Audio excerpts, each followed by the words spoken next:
Hi everyone. So this is part 2 of ways to clear your frequency, signs of a psychic attack, and ways that we can clear in a practical everyday manner.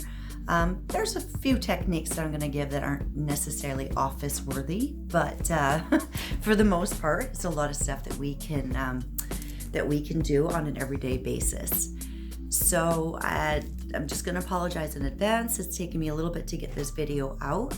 I've had so much going on with the Seek a Door podcast, and I've been super busy doing some pretty intense house clearing cases lately that's kind of left me, a little tired. So I've had to recoup from that, Christmas, yada. But anyways, here we are now. And I'm going to just kind of go through, this video is just going to be a little bit more point form. I'm going to quickly go through the signs of a psychic attack, an entity attack. Now, when you look at these signs and stuff like that, when I assess people, assess a home, assess a situation, I have a pretty strict protocol and a fairly lengthy list of things that I do look for. It's really easy to jump to conclusions. Just because you might check off 3 things off the checklist doesn't mean that you're necessarily under psychic or entity or negative energy attack either. We have to look at other external forces and, everything from what's our environment, we're suffering from depression or other things. So, it is good to look at the medical side as well. But I have found that the two are pretty interconnected.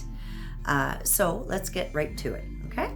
So let's look at the signs of a psychic attack or entity attack. This is also, a psychic attack can come in many different ways, forms, shapes. A lot of people kind of get these images of somebody sitting in a back room, casting a spell on somebody to create a psychic attack. But it's a lot less complex than that even. The minute we start uttering harsh words to somebody, speak negatively about somebody, and that keeps amping up, and then they talk to their friends, and then their friends talk to their friends, etc. That actually is the catalyst of a psychic attack, because the person, the receiver, is going to be feeling all of those emotions. We're all connected. We have to remember that we are all connected. And I think the more we realize that, maybe the kinder we might be to each other as well. So, just gossip alone is enough to create a psychic attack on a person. So some of the signs are the classic ones, not being able to sleep properly, having reoccurring nightmares, disturbing dreams, night terrors, all your energy is completely drained from you. You don't wake up really feeling refreshed. You've got constant fatigue all day long.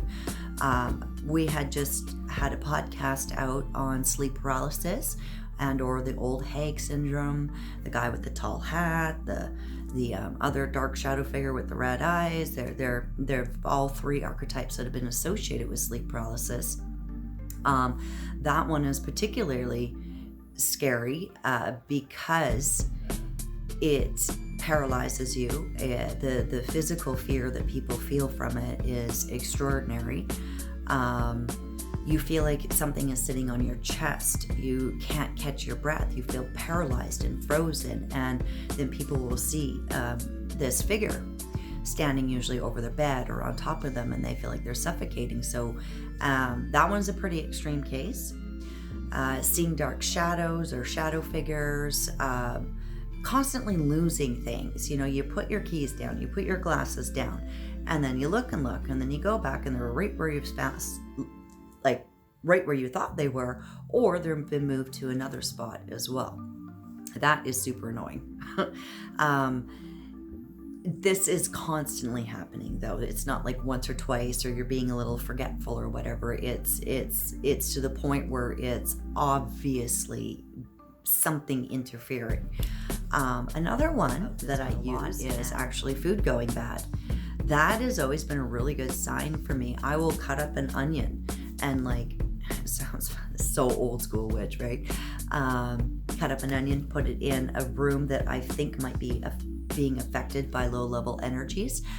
Within 3 days, either the onion will kind of dry up like an onion should, but if it starts to go slimy and kind of moldy within 3 days, that has always been onions and garlic have been a huge indicator. I've had houses where there's lots of entities and lots of activity and stuff like that happening, and I gotta throw out my onions and garlic like once a week, and then once everything's cleared up, then my food doesn't go bad. But it can affect other foods too. So if you notice food rotting and spoiling very quickly, abnormally quick, and you start to check off all these other boxes, it's a good thing to maybe start to consider that there might be more going on than what meets the eye. People who have addictive behaviors, it can get worse, or new addictions start. Unusual fights, outbursts, people getting testier than normal, more emotional than normal, impatient, feeling out of sorts, unusually angry, depression coming on for really no reason because nothing has changed. If it's a home or a space that's causing this, people may leave, go to work for the day, go to school, and be perfectly fine. And then you come back to your space, and then all of a sudden that heaviness, that dark cloud sits in. You start to feel tired and lethargic and mood swings and stuff like that. That can lead to overeating for no reason. And out of character mood swings, isolation. Finding that yourself or maybe a family member is isolating themselves more, becoming more socially withdrawn, hearing voices that are not your own, being directed, told what to do. Some people feel pressured, almost like something is pressuring them relentlessly and constantly nattering in the back of their head to do things that they wouldn't normally consider doing. Sometimes thoughts of depression or suicide, or I don't know, just weird thoughts that definitely, and low negative thoughts that would not normally be your own thoughts. Icy, cold feelings in your limbs, body parts. You can go into a room, and then all of a sudden there will be like a patch of air that's like icy cold. Now, here's something that's interesting is whenever there's low level entities, I will feel the cold, the icy cold. It's a different cold though. It's like cold to the bone almost. And but when I'm doing a healing session on somebody, and we're nearing the end of a healing session, and spirit saying, okay, it's time, all the healing that can be done is done today, there will be a cool breeze that comes in, and it does feel very cool, but it's very breezy and it's very light. That's a higher level energy. So the cool air is associated with low and high level energies. So it's good to distinguish between the two. The low level ones are icy cold, almost hurts to the bone. Healing energy is just more of a soft, cool, I call it like pepperminty breeze. Like if you were to put peppermint essential oils on, that kind of breeze. Another thing is dizzy spells for no medical reason, feeling like you're spinning, vertigo, nauseated, people getting sicker more than normal, and illnesses popping up that weren't there before, and unexplained illnesses as well. Constant feeling of bad luck, slip-ups, everything's going to shit all the time. It's like constantly feeling like you're being tripped up. Unusual memory loss, and the inability to ground properly, where foggy thinking, where you can't seem to pull the energy into your feet, and you can't have a hard time taking that breath and grounding because everything feels so foggy and fuzzy. And another one that in the beginning stages of an attack, this is something to look out for. If I'm kind of something's just starting in on me, it's very subtle, and it usually is just drip, drip, drip. If it was a full frontal attack, most of the time we would see it coming and we would defend ourselves. So most of this negative energies and or entity attacks come at us in a very subtle manner. kind of like Chinese water torture, you know? Like every little drip just starts to slowly erode away at you. And if I don't feel like saging, I don't feel like clearing my home, I don't feel like clearing myself, I start to think it's dumb, I can't see the point of it, and it starts to become a little bit of a slippery slope after that. And if I'm not paying attention to those signs of, you know, kind of like, I don't know about this stuff, and kind of like pushing it aside, then it gets worse and worse and worse if it's not caught right away. So now some things that we can do about this. Number one that I always say is laughter. Find something that brings you joy. Find something that every single day, find something to bring you joy that puts a smile on your face. You know, people find animals comforting for that. You know, your favorite hobby. I love to go motorcycle riding, you know, something. Putting on a comedy show or listening to upbeat music. You know, what we surround ourselves with and the energy and the frequencies that we continuously surround ourselves with is really a reflection of where we're at. And if we surround ourselves with higher vibrational frequency, music, food, culture, etc., you know, we're going to be sitting in a higher frequency. But if we do the opposite, obviously it's going to bring us down into a lower frequency. I love to use Palo Santo. I'm going to show you. So Palo Santo is Spanish for holy wood, and it's a relative of actually frankincense and myrrh and stuff. It smells so nice. It's so sweet and earthy. I really like this for, say I'm doing my tarot cards, or if I want to smudge, like maybe my obsidian's feeling a little full, so I want to give it a little sage, or you know, it's for even for yourself, for a quick little sage. It doesn't billow a lot of smoke, which is nice if you're trying to, you know, keep a low profile with your cleansing, but it isn't as effective for a large space. I use good old sage. Now there's this type of sage, which is a little bit woodier. It's more of a sage brush. There's two types of sage. There's this one, and then there's buffalo sage. White buffalo sage has got the thicker, silvery, kind of white leaves, and they're very hard and thick. That one really produces a lot of smoke. I find that the smoke is incredibly potent. Some people don't like that. I find I'm kind of allergic to that one, so I move over to this particular sage. But that's up to the individuals. When I'm saging my house or my space, I use pretty much a standard platform, let's just say. When we go into our space, it could be your office space, your home space, your room, whatever it is, you go through with the intention, and I write out on my website, my links are below, www.spiritualcounselor-medium.com. I have an article on there more in depth on clearing and stuff, and this is written out. My affirmation that I use is written out as well. If anybody wants to know, just message me and I'll send it to you as well.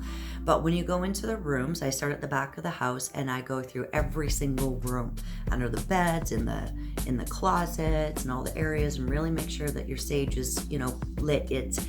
If your place is pretty energetically heavy, you'll find that your sage will have a harder time lighting, actually.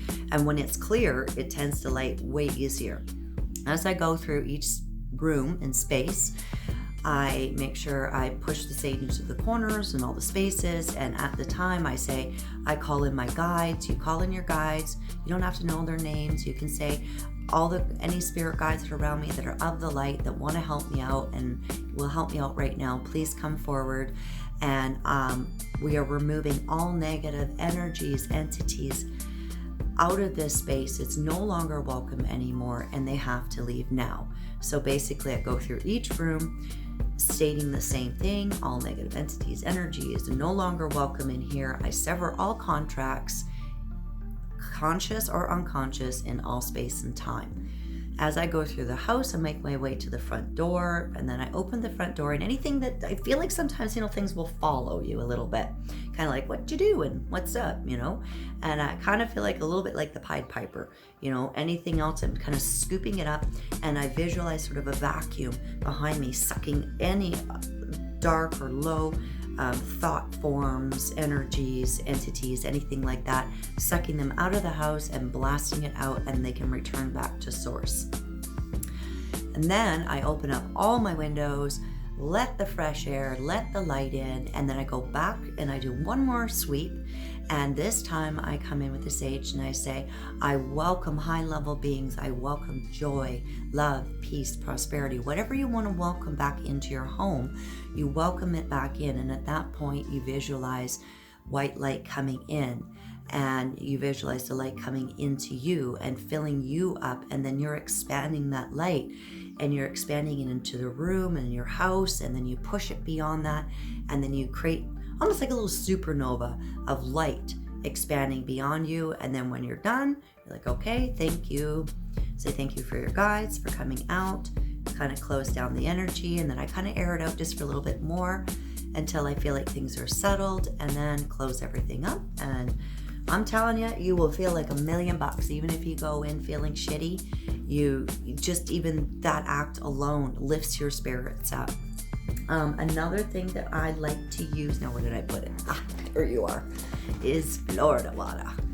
Now this stuff's been around since like the 1800s, and I don't even know if there's anything particularly special about it, but through trial and error, I've used it in place of holy water. It's the flowers and the essence and the botanicals that are in here are what makes this extra powerful per se. I mean, the intention of, I could have a bottle of water and pray over it, bless it, ask spirit to cleanse it and use it as holy water, same thing. So the intention is to be using this as a clearing agent, but the botanicals as well add as an extra amplifier, an extra oomph. So that's Florida water. I don't know. There we go. Now it's, yeah. So I found this at Amazon. Find it in your local metaphysical stores if you can, which would be great. After you're done doing a clearing of your space, that's when I go through, and if it's been particularly nasty,